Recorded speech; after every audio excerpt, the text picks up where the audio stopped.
Здравствуйте. Тема сегодняшнего урока – устройство и процесс сборки асинхронного короткозамкнутого электродвигателя. Цели урока – образовательная – изучить устройство и процесс сборки асинхронного двигателя. Развивающая – формирование умения записывать основные положения материала урока. Воспитательная – воспитание положительного интереса к занятию. Асинхронная машина – это машина, в которой при работе возбуждается вращающее магнитное поле. Но ротор вращается асинхронно, то есть угловой скоростью, отлично от угловой скорости поля. Она была изобретена Дарио Добровольским в 1888 году, но до настоящего времени сохранила в основном ту простую формулу, которую ей придал талантливый русский изобретатель. Причина исключительно широкого распространения асинхронного двигателя – простота устройства, изготовления, эксплуатации, большой надежности и сравнительно низкой стоимости. Итак, рассмотрим устройство на примере анимационного фильма.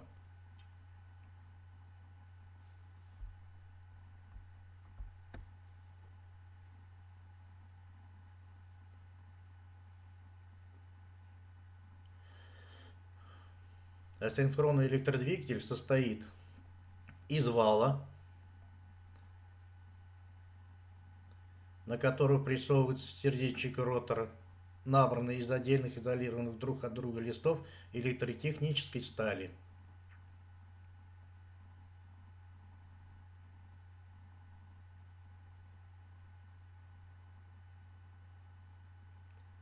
В пазы сердечника укладывают короткозамкнутую обмотку.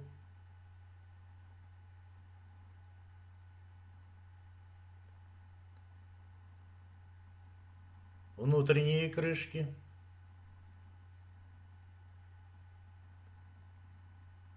подшипники,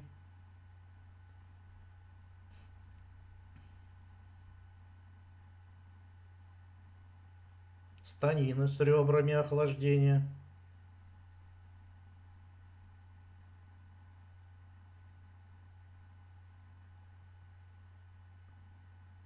в станину вставлен сердечник ротора, также набранный из отдельных листов электротехнической стали, изолированных друг от друга. В пазы сердечника уложена обмотка, выполненная из изолированного провода.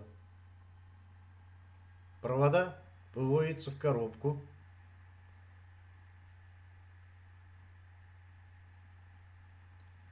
И нумеруются.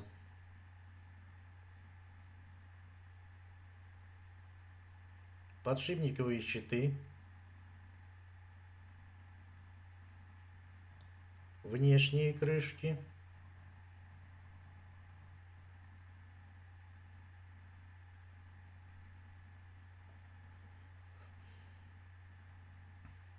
вентилятор для охлаждения электродвигателя, кожух или решетка для защиты вентилятора, крепежный рейн-болт для транспортировки двигателя при перемещении.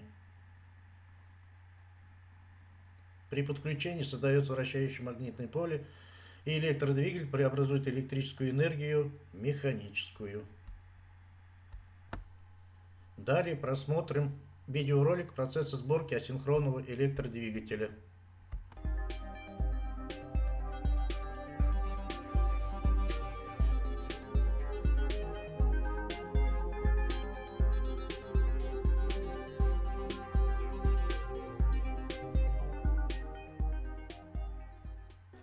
Электрические двигатели состоят из двух частей. Одна стационарная – статор, другая подвижная – ротор, которая вращается внутри статора. В статоре находятся многочисленные обмотки. Проходящий по обмоткам электрический ток создает концентрированное магнитное поле, которое вращает ротор, в результате чего возникает механическая энергия. Вдоль оси статора сделаны бороздки, в каждую из которых вставлен моток медной проволоки. Чем более мощный двигатель, тем больше статор и тем крупнее бороздки с мотками проволоки. Первый шаг – покрыть бороздки изоляцией, что обеспечит поддержание напряжения на выводах мотков проволоки.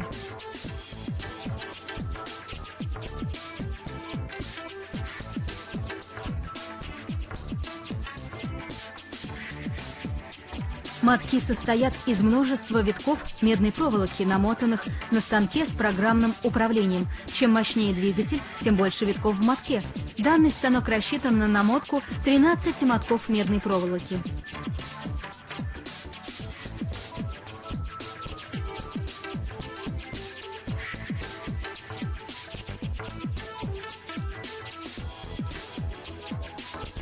Теперь рабочие скрепляют витки проволоки на мотках для того, чтобы проволока не расходилась, когда мотки вставляют в бороздки статора.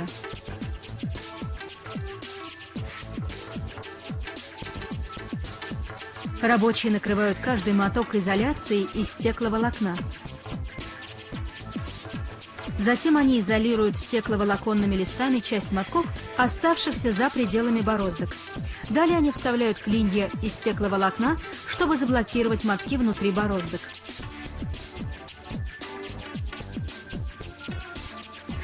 Когда все мотки вставлены и изолированы, рабочие начинают подготовку к сборке двигателя. Они надевают акриловый изоляционный рукав на оба конца каждого мотка. Каждый моток имеет 2 вывода.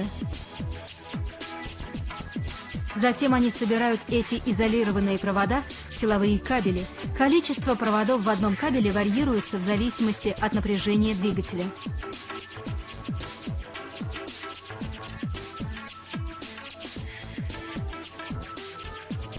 Рабочие спаивают провода мотков и изолируют их. Затем укладывают провода внутри статора и выводят их так, чтобы они были доступны для последующего подсоединения к источнику энергии, когда двигатель будет установлен. Теперь с помощью химостойкого и термостойкого полиэфирного корда рабочие плотно связывают мотки для того, чтобы они не смещались, когда двигатель работает. Этот узел связанных между собой мотков проволоки называется статором. Теперь рабочие погружают статор в емкость с лаком на основе полиэфира. Благодаря этому статор становится абсолютно влагонепроницаемым. Затем статор на 6 часов помещают в печь при температуре 135 градусов Цельсия. Лак затвердевает и придает жесткость моткам статора. Теперь нужно сбалансировать ротор. Если он не в порядке, двигатель будет вибрировать, что недопустимо. Ротор балансируется так же, как колеса автомобиля, только точность такой балансировки в 100 раз выше. Теперь они аккуратно вставляют ротор в статор. Необходима осторожность, чтобы не повредить статор. Ротор будет вращаться на стальных подшипниках. Подшипники нагревают, чтобы произошло их расширение, благодаря чему они легче устанавливаются. Затем их охлаждают струей холодного воздуха, чтобы они плотно сели на вал ротора. Точно такой же процесс происходит с задней стенкой двигателя. Рабочие нагревают вентилятор и устанавливают его на вал ротора. Роль вентилятора состоит в том, чтобы охлаждать работающий двигатель, чтобы он не перегревался и не выходил из строя. Вентилятор закрывают защитным кожухом. Защитный кожух устанавливается также на переднюю часть двигателя.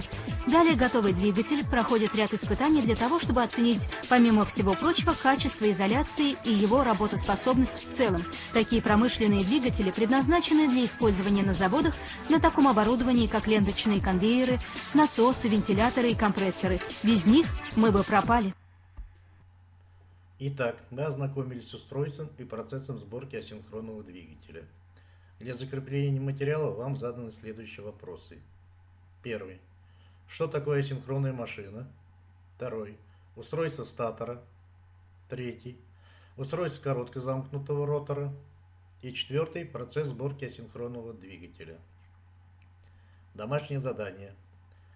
Литература. Леонид Григорьевич Прищеп. Учебник сельского электрика, страница 248. Спасибо за внимание.